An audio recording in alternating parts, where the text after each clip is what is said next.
Good morning, students. Welcome to maths class.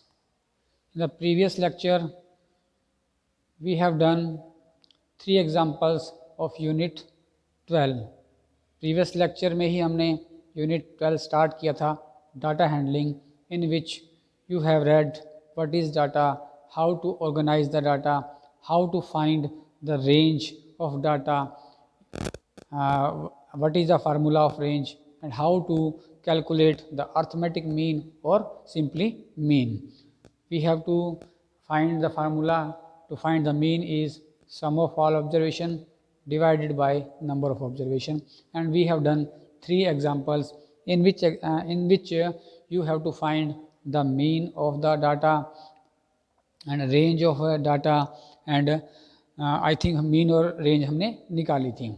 3 example हमने किए थे. Now we have to start example 4. वो क्या कहता है देखिए. एग्जाम्पल 4 आपका है पेज नंबर 229 के ऊपर. क्या है example? The mean of 8 observation आज फाउंड टू बी 57. कहता है कि 8 ऑब्जर्वेशन है, उनका मीन जो फाउंड किया गया वो 57 है. लेटर ऑन बाद में it was discovered that one observation is 48 was misread as 84. कहता है कि बाद में पता चला कि एक ऑब्जर्वेशन जो एक्चुअल में 84 थी, हमने उसको गलती से जो है 48 रीड कर लिया था और उसके अकॉर्डिंग ही मीन निकाला था. तो अब हमने जो है उसका करेक्ट मीन निकालना है. मतलब क्या कहता है कि 8 ऑब्जर्वेशन है, उसका टोटल मीन दिया हुआ है. मीन जो दिया हुआ उसके अंदर एक ऑब्जर्वेशन हमने ऐसी कैलकुलेट कर ली जो गलती से थी तो 84 और हमने उसको पढ़ लिया 48. अब हमने इसको ठीक करना है मीन को. तो ठीक करने के बाद करेक्ट मीन क्या निकालना है वो आपको फाइंड करना है. जैसे बुक में सिंपली कह रहा है तो मीन ऑफ 8 ऑब्जर्वेशन कहता है, हम वही लिखेंगे. पहले क्या है मीन ऑफ 8. आप सिंपली ऐसे भी लिख सकते हो 8 ऑब्जर्वेशन कितना है 57. ठीक है.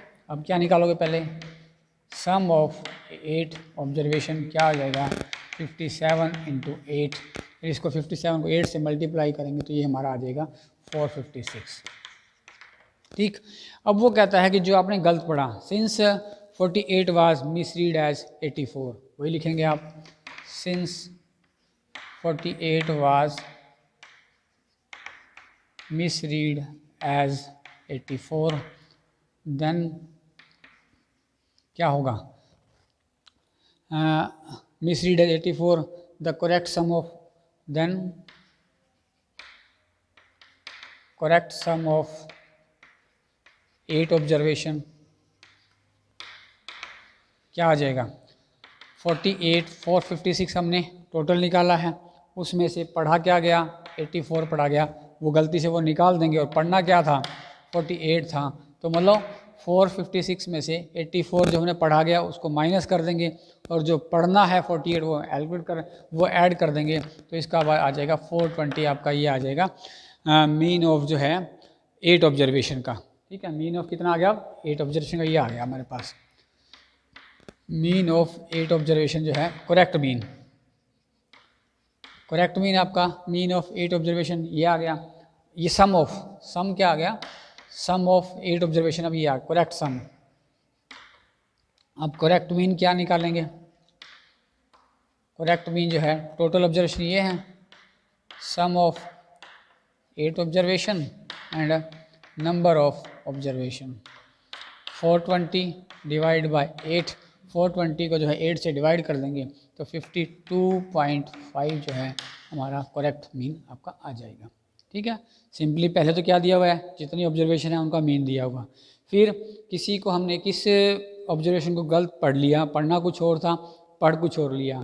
जो हमने पढ़ा उसको माइनस कर देंगे और जो पढ़ना था उसको दोबारा से ऐड कर देंगे तो वो करेक्ट सम आ जाएगा. करेक्ट सम के बाद करेक्ट मीन निकाल सकते हैं. सम ऑफ 8 ऑब्जर्वेशन थी 8 आ गया और नंबर ऑफ ऑब्जर्वेशन तो करके उसको डिवाइड करेंगे तो हमारा सम आ जाएगा. एग्जाम्पल 5 क्या कहता है देखिए. Mean of 7 observation is 25. 7 observation का मीन दे दिया आपको 25. उसके बाद कहता है कि मीन ऑफ फर्स्ट 4 ऑब्जर्वेशन, जो फर्स्ट 4 ऑब्जर्वेशन जो हैं उसका मीन क्या है हमारा जो हमारा मीन है फर्स्ट 4 ऑब्जर्वेशन का वो 23 है and mean of last 4 observation is 29। Last 4 का ऑब्जर्वेशन जो है 29 है। Find the fourth observation. Fourth observation क्यों? क्योंकि जब हमने फर्स्ट 4 ली तो उसमें भी फोर्थ ऑब्जर्वेशन आ गई, और जब लास्ट 4th ली तो उसमें भी फोर्थ ऑब्जर्वेशन आ गई। तो फोर्थ ऑब्जर्वेशन 2 बार आ गई ना, तो फोर्थ ऑब्जर्वेशन क्या होगी वो आपने फाइंड करनी है। जैसे आपको लिखा हुआ है कि मीन ऑफ 7 ऑब्जर्वेशन, तो हम लिख देंगे यहाँ पर मीन ऑफ 7 ऑब्जर्वेशन कितना है 25। फिर sum of 7 observation 25 into 7 equal to 175। अब कहता है कि mean of first observation first 4 का दिया हुआ है 23, मीन ऑफ फर्स्ट 4 ऑब्जर्वेशन कितना है 23। फिर sum of first 4 observation 23 multiply 4, तो ये आपका आ गया 92। ठीक। फिर कहता है mean of last observation last 4,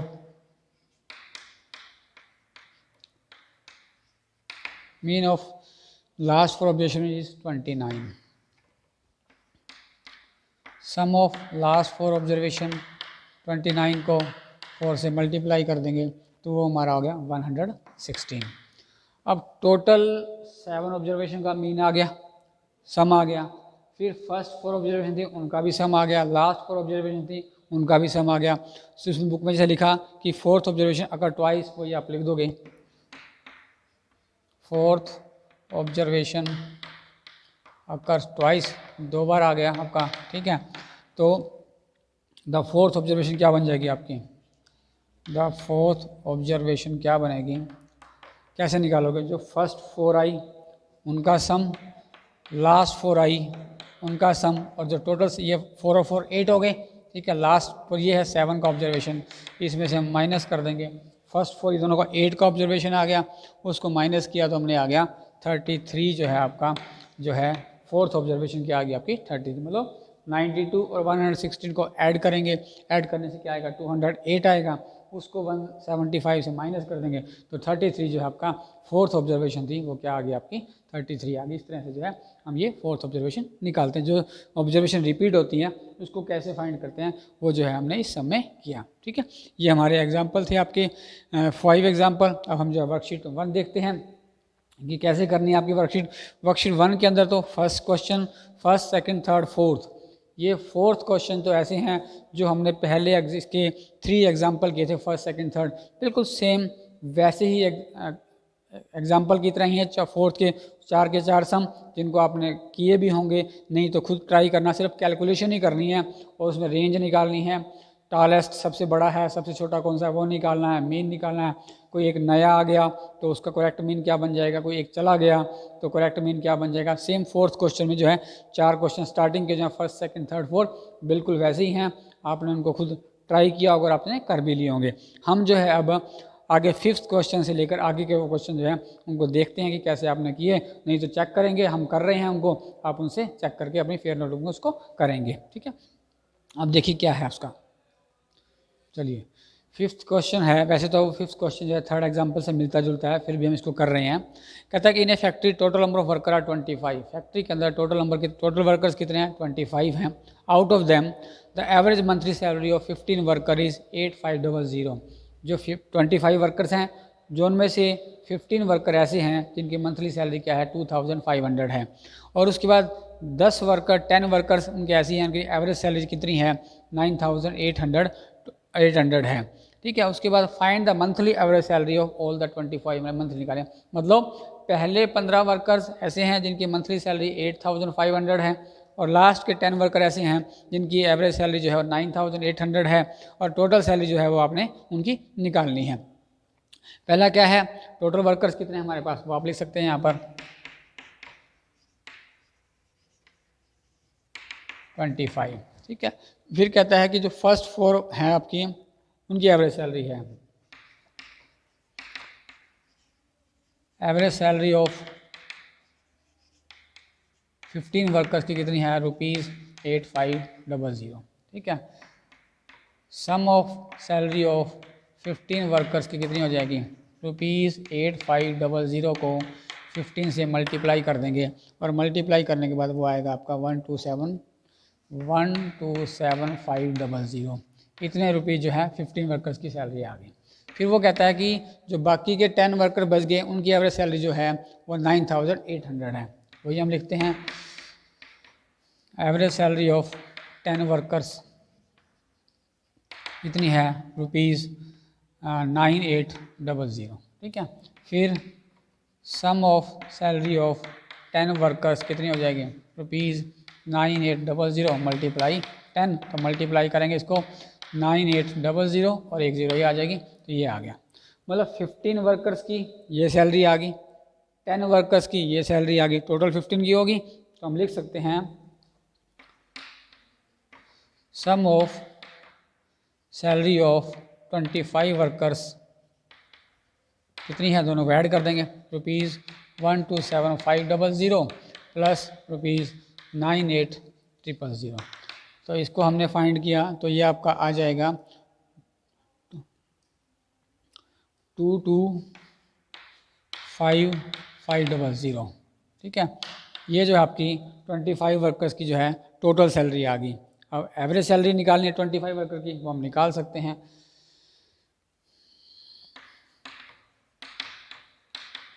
average salary of या 25 वर्कर्स कितनी हो जाएगी, total salary of 25 workers divide by number of workers. ठीक है।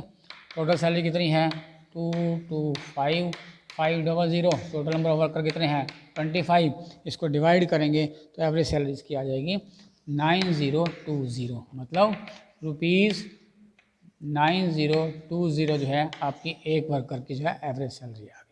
ठीक है। सिंपल क्वेश्चन, थोड़ी सी कैलकुलेशन थी। पहले टोटल वर्कर कितने हैं 25, 15 वर्कर की एवरेज सैलरी तो ये दी हुई है। ठीक। सम ऑफ 15 वर्कर की सैलरी आ गई, फिर एवरेज सैलरी 10 वर्कर की थी, सम ऑफ सैलरी आ गई 10 वर्कर्स की, 25 वर्कर्स की हमने निकाल ली, सम ऑफ सैलरी ऑफ 25 वर्कर्स दोनों को ऐड कर दिया। एवरेज सैलरी निकालनी है, जो टोटल सैलरी है 25 वर्कर्स की उसको नंबर ऑफ वर्कर से डिवाइड कर देंगे, तो जो आंसर आएगा वो आपकी एवरेज सैलरी आ जाएगी पर वर्कर की। क्वेश्चन 6 है, बिल्कुल हमारे थर्ड एग्जाम्पल की तरह ही है, उसको हम नहीं लेंगे, आप अपने आप डू योर सेल्फ अपने आप करेंगे। सिर्फ क्या दिया हुआ पहले 19 वर्कर की सैलरी दी हुई है एवरेज सैलरी, तो सम ऑफ 19 वर्कर की एवरेज सैलरी निकालेंगे, मल्टीप्लाई कर लेंगे उसको।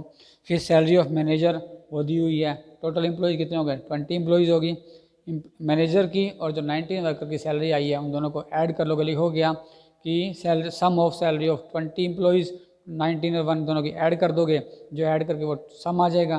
फिर एवरेज सैलरी ऑफ एम्प्लॉई जो टोटल 20 की आई वो, और नीचे 20 से डिवाइड कर देंगे, तो जो हमारी एवरेज सैलरी उसकी वर्कर्स की आ जाएगी। आप एग्जाम्पल की तरह इसको खुद करेंगे।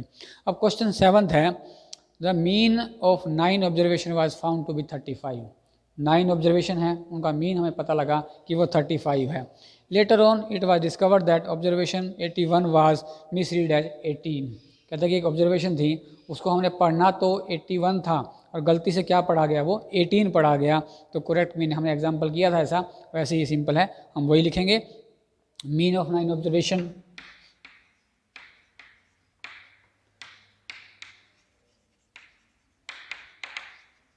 मीन ऑफ 9 ऑब्जर्वेशन कितना है 35। फिर सम ऑफ 9 ऑब्जर्वेशन 35 मल्टीप्लाई 9 और वो आपका आ जाएगा 315। ठीक है।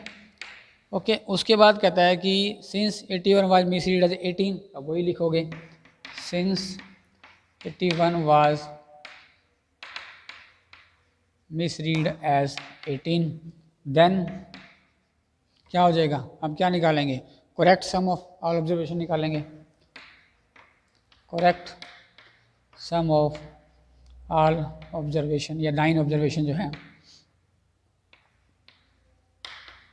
कितना था 315 था, उसमें से हमने पढ़ा क्या गया 18, गलती से 18 पढ़ा गया तो 18 को माइनस करेंगे और पढ़ना क्या था 81 पढ़ना था। तो अब क्या हो जाएगा इसको 315 में से 18 माइनस करेंगे, माइनस करने के बाद जो आएगा उसमें हम 81 ऐड करेंगे तो ये आपका बन जाएगा 378 आ जाएगा। जो करेक्ट सम कितना आ गया, 378 आ गया। तो अब क्या निकाल सकते हैं हम, करेक्ट मीन। करेक्ट मीन कैसे निकालेंगे, करेक्ट सम कितना आया, करेक्ट सम ऑफ 9 ऑब्जर्वेशन, ठीक है। फिर नंबर ऑफ ऑब्जर्वेशन कितना है 378 डिवाइड बाय 9, 378 को 9 से डिवाइड किया तो 42 जो है आपका आंसर आ गया। 42 क्या आपका करेक्ट मीन कितना आ गया, वो 42 आ गया। जब हम 18 की बजाय 81 रीड करेंगे तो हमारा मीन ये आ जाएगा। सिंपल सा क्वेश्चन था, ऐसे एग्जाम्पल भी हमने किया था, उसकी तरह आप इसको मैच कर सकते हैं आपने ठीक किया या गलत किया है। चलिए क्वेश्चन 8 है, mean of 5 number is 27। 5 numbers हैं, उनका मीन कितना है 27 है।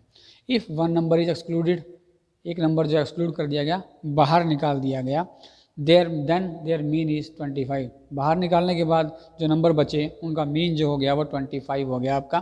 फाइंड द एक्सक्लूडेड ऑब्जर्वेशन, जो ऑब्जर्वेशन हमने बाहर निकाली वो फाइंड करने की, वो क्या थी।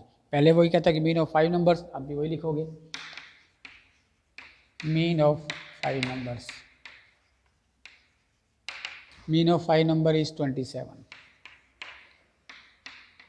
sum of 5 numbers 27 into 5 equal to ये आपका आ गया 135, ठीक है। अब उसके बाद कहता है कि 1 नंबर इज एक्सक्लूडेड, आप भी लिख दीजिए 1 number is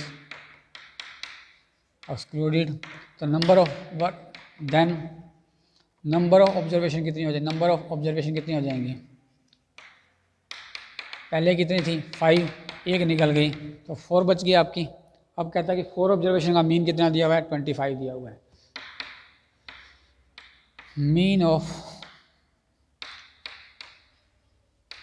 4 observation equal to 25, sum of 4 observation is 25 into 4, तो कितना आ गया 100 आ गया। 5 ऑब्जर्वेशन का मीन 135 है, 4 ऑब्जर्वेशन का मीन एक निकल गया तो 100 हो गया। तो एक्सक्लूडेड ऑब्जर्वेशन क्या आ गई, एक्सक्लूडेड नंबर लिखा है क्या, एक्सक्लूडेड ऑब्जर्वेशन क्या आ गई 135 माइनस 100 इक्वल टू 35। 35 जो हमारी एक्सक्लूडेड ऑब्जर्वेशन आ गई जो बाहर निकालने गई थी, ठीक है। सिंपल सा क्वेश्चन था, एग्जाम्पल की तरह ही था जो हमने एग्जाम्पल की तरह किया। क्वेश्चन 9 जो है वो 8 की तरह ही है। 8 में क्या है, हमें एक नंबर को एक्सक्लूड किया था और 9 में क्या करते हैं हम एक नंबर इंक्लूड कर देते हैं। हम कहते हैं कि mean of 8 number is 27। 8 number का मीन कितना है 27 है। इफ़ 1 नंबर इज़ इंक्लूडेड, एक नंबर क्या गया उसमें इंक्लूड कर दिया गया, देन मीन इज़ कितना हो गया, तो मीन आपका क्या हो गया 26 हो गया। फाइंड द इंक्लूडेड नंबर, जो इंक्लूड नंबर क्या है वो आपको फाइंड करना है, ठीक है। वही लिखिए आप, mean of 8 numbers, mean of 8 numbers आपका है 27, ठीक है। अब सम ऑफ 8 नंबर्स 27 को 8 से मल्टीप्लाई कर दें तो सम ऑफ 8 नंबर्स आपका आ जाएगा 216, ठीक। फिर कहता है कि 1 नंबर इज़ इंक्लूडेड, आप भी वही लिखोगे 1 number is included, then number of observation कितनी हो जाएंगी, अब 8 तो पहले हैं और 1 हो गया 9 हो गया, ठीक है। अब क्या करेंगे, मीन ऑफ 9 ऑब्जर्वेशन, उसके बाद मीन दिया है 9 ऑब्जर्वेशन होगी तो 9 ऑब्जर्वेशन का मीन हमें दिया हुआ है 26, तो आप वही लिखोगे mean of 9 observation is 26, sum of 9 observation is 26 multiply 9, 26 को क्या करोगे 9 से मल्टीप्लाई करेंगे तो वो आपका आएगा 234, ये आपका 9 ऑब्जर्वेशन का मीन आ गया। अब इंक्लूडेड ऑब्जर्वेशन निकालनी है, आप लिख दोगे इंक्लूडेड नंबर पूछता है आप तो नंबर लिख दोगे, तो 9 का ये है और 8 वाला उसमें से हम माइनस कर देंगे तो कितना आ जाएगा आपका 234 में 216 गया, तो 18 जो है आपका इंक्लूडेड नंबर आ गया। जो इंक्लूडेड नंबर क्या था वो 18 था। बिल्कुल पिछले सम की तरह उसमें हमने माइनस किया था, एक्सक्लूड हो गया था, इसमें एक इंक्लूड हो गया तो एक नंबर बढ़ गया, तो उसका मीन दिया, उसको मल्टीप्लाई करके उसको डिवाइड कर देते हैं। क्वेश्चन 10 है आपका। क्वेश्चन 10 जो है वो 8 एग्जाम्पल की तरह ही है, थोड़ा सा स्टेटमेंट और डिफरेंस है, वो हम ले रहे हैं। क्या है, कहता है कि in a certain hospital mean birth rate of a week was 35। कहते हैं कि हॉस्पिटल में जो बर्थ रेट है आपकी मीन जो है 1 वीक का मतलब 7 डेज की बर्थ रेट जो है वो 35 दी हुई है। If the mean birth rate, कहता है कि mean birth rate from Monday to Thursday, मतलब मंडे से थर्सडे 4 डेज होगी, तो उनकी बर्थ रेट जो है वो 35 है, और लास्ट के 4 days Thursday Friday Saturday Sunday उनकी जो है वो 36 दी गई है। जो कहता है कि मीन रेट ऑफ बर्थ जो है थर्सडे की जो है वो निकालनी, क्योंकि थर्सडे जो है वो 2 बार आ गया तो उसकी मीन रेट निकालनी है। पहले कहता है कि mean birth rate of 7 days कितनी है 35, आप वही लिखोगे, mean birth rate of 7 days कितनी है 35। ठीक है, अब sum of birth rate of 7 days कितनी हो जाएगी 35 को 7 से मल्टीप्लाई कर देंगे और वो आपका आएगा 245। ठीक है, मतलब 7 डेज की सम ऑफ बर्थ रेट इतनी आगे, मतलब 7 डेज में इतनी बर्थ होती है आपकी उसके अंदर एवरेज के अकॉर्डिंग। फिर कहता है कि mean birth rate from Monday to Thursday, mean birth rate from Monday to Thursday वो कितनी है आपके पास 32 है। ठीक है, अब sum of birth rate from Monday to Thursday 4 days हो गई है, Monday Tuesday Wednesday Thursday 4 day हो गए, तो 4 डे की आपकी कितनी आ जाएगी 4 डे की आपकी आ जाती है 128। फिर लास्ट के 4 डेज की थर्सडे टू संडे, फिर कहता है वो mean birth rate of Thursday to Sunday, ये भी 4 डे हो गया आपकी, तो इनकी बर्थ रेट आपकी कहता है वो 36 है।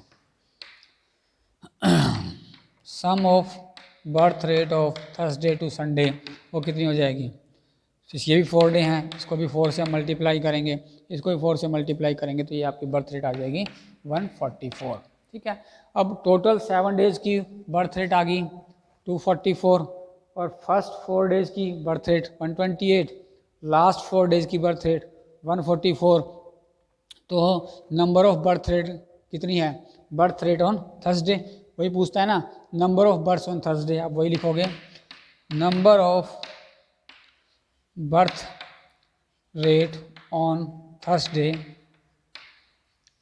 थर्सडे की क्यों पूछता है, क्योंकि थर्सडे ऊपर वाले में भी आ गया, नीचे वाले में कैसे करोगे, जो दोनों ये भी 1/4 पे फर्स्ट 4 डेज की 128, लास्ट 4 डेज की 135, दोनों को ऐड कर देंगे, ये 8 हो गया, और 7 वाली इसमें से माइनस कर देंगे 245। 128 और 144 को आप ऐड करेंगे तो ये आपका आ जाएगा 272। 272 माइनस 245 को माइनस करेंगे तो आपकी बर्थ रेट आ जाएगी है 27। तो थर्सडे की जो बर्थ रेट है आपकी क्या आ गई 27 आ गई। इस तरह से जो है हम ये सम को, कि वैसे 2 एग्जाम्पल की तरह ही था, सिर्फ इसमें उसमें फर्स्ट 4 ऑब्जर्वेशन था, इसमें लास्ट 4 ऑब्जर्वेशन था। इसमें क्या किया, वीक को ले लिया, वीक में पहले 4 डेज मंडे टू थर्सडे नाम दे दिया, लास्ट के 4 डेज थर्सडे टू संडे का नाम दे दिया उसके अंदर, और जो थर्सडे दोनों में 2 बार आ गया, तो उन दोनों में क्या था उसके अकॉर्डिंग जो हमने लेक्चर को थर्सडे की क्या थी वो निकाल दिया। इसके साथ आपकी जो है वर्कशीट 1 ये कंप्लीट हो गई है। ठीक है, आपके फर्स्ट 4 क्वेश्चन तो आपने खुद ट्राई किए होंगे, कैलकुलेशन है उसके अंदर और कुछ नहीं है। अगर कोई भी कैलकुलेशन दिक्कत आ रही है तो दोबारा उसको करने की कोशिश करोगे तो वो सम आपका जो है हो जाएगा। इस तरह से ये वर्कशीट 1 जो है डाटा हैंडलिंग चैप्टर 12 की जो आपकी ये कंप्लीट हो जाती है। ये सारी सम को आप चेक करिए, जो आपने किए भी होंगे इनसे मैच कर सकते हैं, और उसके बाद अपनी फेयर नोटबुक पे करिए, और फेयर नोटबुक करके आपकी PDF बनाकर जो है मेरे पर्सनल नंबर पर ज़रूर सेंड करिए। आप होमवर्क जो है डेली सेंड किया करें, क्योंकि डेली होमवर्क की जो है आपकी असेसमेंट लगती है आपकी, कि जो जो आप होमवर्क भेजते हो उनको हम देखते हैं कि कौन कौन बच्चा जो है होमवर्क भेज रहा है, और उसकी असेसमेंट जो है हम उसको असेस करते हैं। इसलिए प्लीज़ सभी से रिक्वेस्ट है कि होमवर्क डेली करिए और डेली की डेली होमवर्क जो है हमें सेंड करिए, ताकि हम आपको असेस कर सकें कि बच्चे हमारा काम कर रहे हैं या नहीं कर रहे हैं। अगर कोई प्रॉब्लम है तो आप फ़ोन भी कर सकते हैं या मैसेज करके उससे पूछ भी सकते हैं कोई प्रॉब्लम आ रही है तो, ठीक है। ध्यान से इस वर्कशीट को कंप्लीट करिए, फेयर नोट में करिए और पर्सनल नंबर पर सेंड करिए। Thank you very much, have a nice day.